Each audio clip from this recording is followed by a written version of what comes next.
તો મોરબીના મુખ્યમંત્રી આવાસ યોજનામાં વધુ 300 જેટલી સિમેન્ટ પથ્થર બની ગયાની ઘટના સામે આવી છે। તો મોરબીમાં થોડા દિવસો પહેલા જ મહાનગરપાલિકાના પટાંગણમાં પડેલી 400 સિમેન્ટની થેલી જામીને પથ્થર બની ગઈ હોવાની ઘટના સામે આવી। ત્યારબાદ મહાનગરપાલિકા કમિશનર સ્વપ્નિલ ખરેએ તાત્કાલિક તપાસ સમિતિની રચના કરી તપાસ કરવા માટે આદેશ કર્યા હતા અને 25 ફેબ્રુઆરી સુધીમાં તમામ રિપોર્ટ આપવા જણાવ્યો હતો। ત્યારે ફરી એક વખત 300થી વધુ સિમેન્ટની બેગ પથ્થર થઈ ગઈ હોવાની ઘટના સામે આવી છે। ત્યારે મોરબીના લીલાપર રોડ પર આવેલા મુખ્યમંત્રી આવાસ યોજનામાંથી 300થી વધુ સિમેન્ટની બેગ પથ્થર બની ચૂક્યાની ઘટના સામે આવતા આ મામલે મુખ્યમંત્રીને કાર્યવાહી કરવા માંગ કરવામાં આવી છે।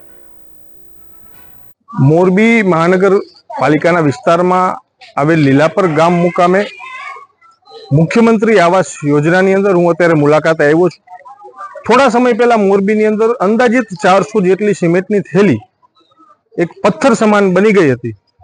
તેના સંદર્ભે મહાનગરપાલિકાના કમિશનરશ્રી દ્વારા જે તપાસ સમિતિ રચવામાં આવી છે અને જે તપાસ ચાલી રહી છે, ત્યારે મને આજે માહિતી મળતા હું લીલાપર રોડ ઉપર આવેલ મુખ્યમંત્રી આવાસ યોજનામાં આવ્યો છું અને અહીંયા અંદાજિત હજુ પણ બીજી 300થી વધુ સિમેન્ટની થેલીઓ નોન યુઝ પથ્થર સમાન બની ગઈ છે અને અહીંયા પડતર હાલતમાં પડી છે। ત્યારે મારી વિનંતી છે મુખ્યમંત્રી શ્રીને ગુજરાતના અને કમિશનર સાહેબ શ્રીને કે આ જે તપાસ સમિતિ છે તેના દ્વારા તટસ્થ તપાસ કરવામાં આવશે તો હજુ પણ આનાથી વધારે સિમેન્ટની થેલીઓનો પર્દાફાશ થઈ શકે એમ છે।